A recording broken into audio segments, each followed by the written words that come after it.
Naaalala ko pa ang amoy ng luma naming bahay at ang huling beses nung nakita ko ang likod nila. Lumalayo, palayo, hanggang sa maging tuldok na lang sila sa abot ng tanaw ko. 5 taong gulang ako noon. 5 taong gulang na mag-isang iniwan sa mundo na parang isang basang kuting na naiwan sa ulan.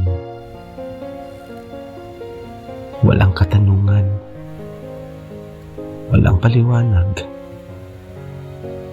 tanging katahimikan at ang uhaw ng kumakalam kong tiyan. Natutunan kong maging sarili kong magulang, maging sarili kong kakampi. Ang mga kalye ang naging paaralan ko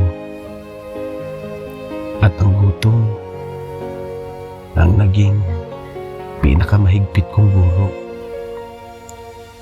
Mula sa paglilimos hanggang sa pagbebenta ng sigarilyo, bawat sentimong kinikita ko ay dugo at pawis.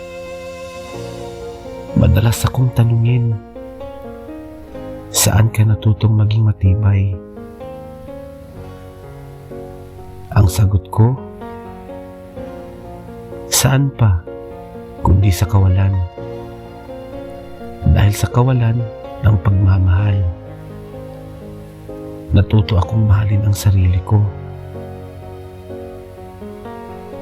Sa kawalan ng tirahan, natuto akong maghanap ng kapiling sa bawat sulok.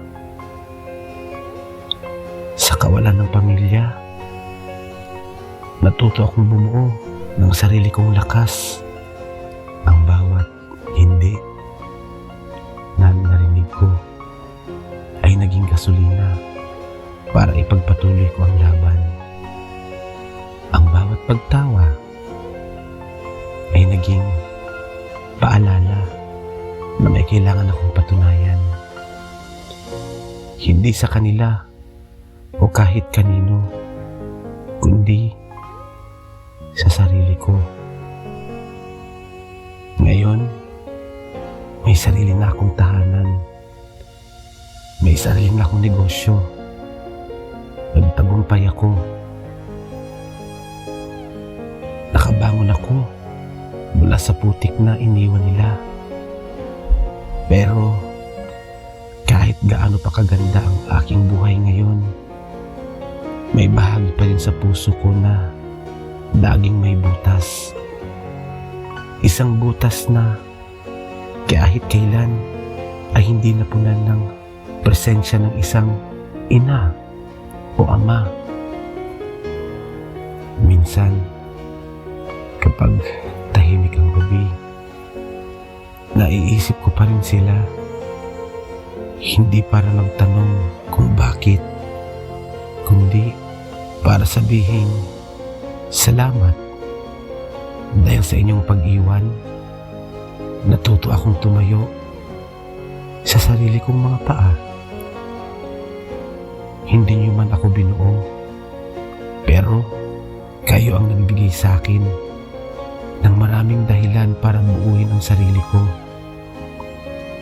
At ang batang minsang inabandon na nyo, ngayon ay hindi na nag-iisa.